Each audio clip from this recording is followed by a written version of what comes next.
My name is Ryan Recalde. I'm 26 years old. I'm from Calaca, Batangas. At dati po akong kargador ng tubo. Audio Jungle. Na-involved ako sa Alliance in Motion Global when I was 19 years old. First timer! Before, working student ako sa Adventist University of the Philippines.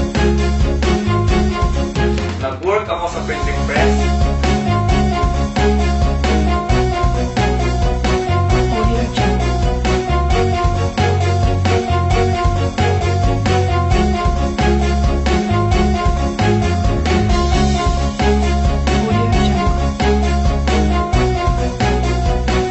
At dito na-introduce sa akin ng AIM Global. At doon nabuksan ang isipan ko at nabuhay ang mga pangarap ko.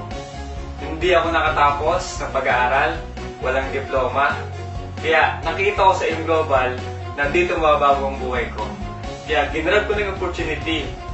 Pero ang problema, wala akong pera. Kaya pinilit ko ang aking magulang na isang laang pinagtatayo namin ng bahay.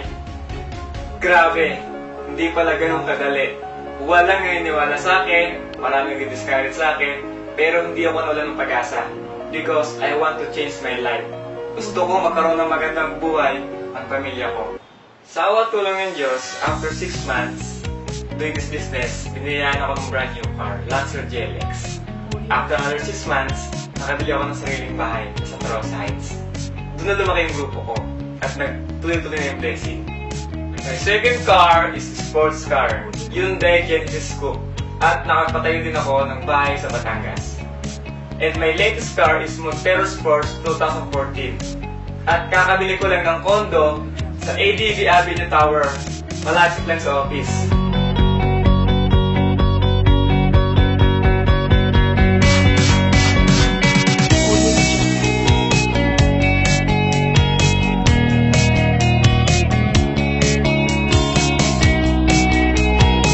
At nakapag-travel na rin ako sa iba't ibang bansa.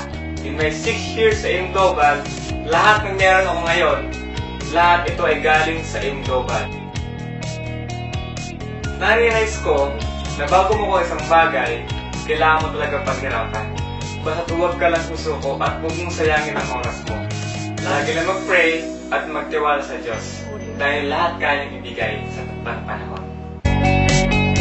Audio Jungle. Audio Jungle.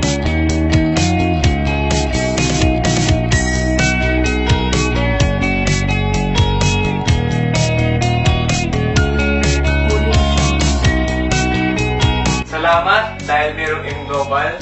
Kung di dahil sa inyo, hindi ako ganito ngayon. And of course, my mentor, Kuya E, ang nagturo sa akin kung paano gawin ang tamang negosyo. Thank you so much. To God be the glory.